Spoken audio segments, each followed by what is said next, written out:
শত চেষ্টা করার পরেও খারাপি থেকে বাঁচতে পারি না। কোনো দোয়া আছে কি যেটার দ্বারা আমার খারাপি আমল থেকে বাঁচতে পারবো? ভাই, ব্যস্ততার কারণে বাজার করার সময় পাই না, যার কারণে পর্দা মেনে স্ত্রীকে বাজারে যেতে হয়। এতে করে শরীয়তে কোনো সমস্যা আছে কিনা? উত্তর দিতেই হবে। একজন বলছে, হুজুর আমার হাত ভেঙে গেছে, প্লাস্টার করা 21 দিন পর্যন্ত রাখতে হবে। এখন আমার জিজ্ঞাসা, আমি অজু করব কিভাবে? শত চেষ্টা করার পরেও খারাপি থেকে বাঁচতে পারি না। কোনো দোয়া আছে কি যেটার দ্বারা আমার খারাপি আমল থেকে বাঁচতে পারবো?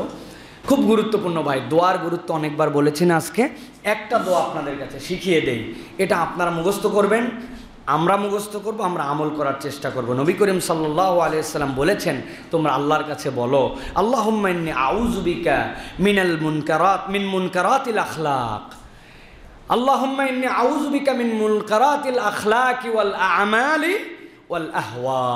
হে আল্লাহ, আমার যত খারাপ ধরনের চরিত্র সেখান থেকে আপনি আমাকে হেফাজত করেন। এই রব্বুল আলামিন, আপনি আমার যত খারাপ ধরনের আমল হয়ে যায়, করতে চাই না, সেখান থেকে হেফাজত করেন। আর হে আল্লাহ, আমার অন্তর তো বড়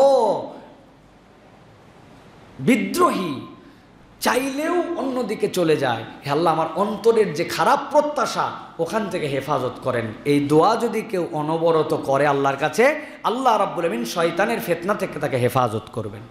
কি বলবো তাহলে? বলেন, আল্লাহুম্মা ইন্নী আউযু বিকা মিন মুনকারাতিল আখলাক ওয়াল আ'মাল ওয়াল আহওয়া।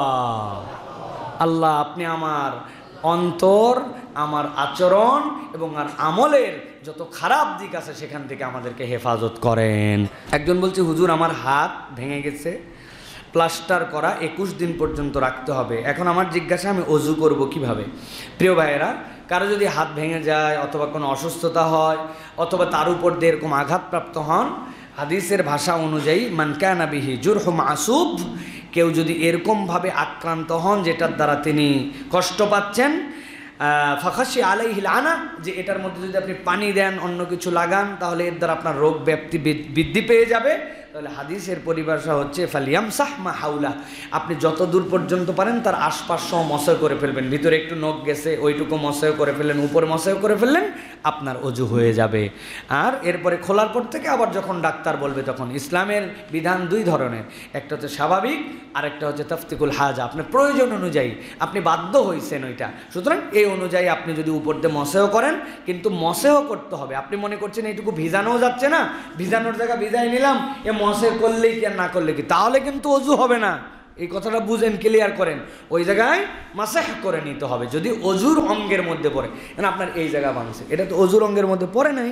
এখন আপনার ওই অবস্থা যদি গোসল ফরজ হয়, একই বিধান, তাহলে আপনি গোসলের জায়গায় সব জায়গায় পানি ছড়ালেন, এই জায়গায় যেটুকু ওইটার উপর দিয়ে মসহ করে নেন, আপনার ফরজ গোসল আদায় হয়ে যাবে। আশা করি আপনার উত্তর পেয়েছেন। ভাই, ব্যস্ততার কারণে বাজার করার সময় পাই না, যার কারণে পর্দা মেনে স্ত্রীকে বাজারে যেতে হয়। এতে করে শরীয়তে কোনো সমস্যা আছে কিনা? উত্তর দিতেই হবে। উত্তর দিতেই হবে, লিখে দিয়েছেন। প্রিয় ভাইয়েরা, প্রথম কথা হচ্ছে যে পুরুষদেরকে আল্লাহ রাব্বুল আমিন নারীদের তত্ত্বাবধায়ক বানিয়েছেন। আর রিজালু কাওয়ামুনা আলা নিসা, দায়িত্বশীল তত্ত্বাবধায়ক। আপনি মাতবর, তা আপনি সংসার এবং স্ত্রী পরিবার দেখশন করার জন্যই তো কামাই রুজি করেন। আপনি কেমন ব্যস্ত হলেন যে আপনি আপনার স্ত্রী, আপনার পরিবারের জন্য বাজার করতে পারতেছেন না? তো এই ব্যস্ততা কেমন ব্যস্ততা ভাই? এটা একটা ডিফিকাল্ট কোশ্চেন। 1 নম্বর প্রশ্ন থাকতেই পারে। তারপরে কোনো মানুষের এরকম ব্যস্ত হয়ে গেছেন, কথার কথা তার পরিবার এক জায়গায় আছে আর উনি আরেক জায়গায় জব করেন, এটাও একটা ব্যস্ততা, যেহেতু আসতে পারছেন না।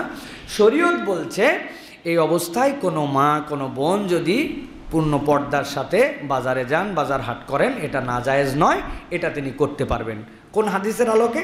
রাসূল সাল্লাল্লাহু আলাইহি ওয়াসাল্লামের হাদিসের আলোকে, যে সফর যদি 3 দিনের দূরত্ব না হয়, তাহলে এর মধ্যে কোনো মহিলা দিনে দিনে সফর করতে পারেন, গয়রে মোহরেম ছাড়া। এর মোহরেম ছাড়া, এর বাহিরে হলে মোহরেম নেওয়া তার জন্য উজুব। তাকে এটা এই সফরের জন্য মোহরেম আপনাকে নিতে হবে। এই হিসাবে কোনো মহিলা যদি বাধ্য হন, বাজারে যেতে হয়, ডাক্তার দেখাতে যেতে হয়, সেই ক্ষেত্রে যদি তিনি যান বাজার করেন, কিন্তু প্রয়োজনের অতিরিক্ত নয়। 7 দিনের বাজার অনেক সময় একদিনে করা যায়। আরেকজন শখ আছে যে বিনা কারণে বাজার যেহেতু আছে প্রতিদিন একবার করে যাব, এগুলো সব আপনাকে হিসাব কিতাব করে আল্লাহর সাথে জবাবদিহি ঠিক করে আপনি বাজার করতে পারেন। এটা আপনার জন্য অবৈধ নয়, এটা আপনার জন্য জায়েজ আছে। আশা করি আপনার সংক্ষিপ্ত সময় উত্তর বুঝেছেন।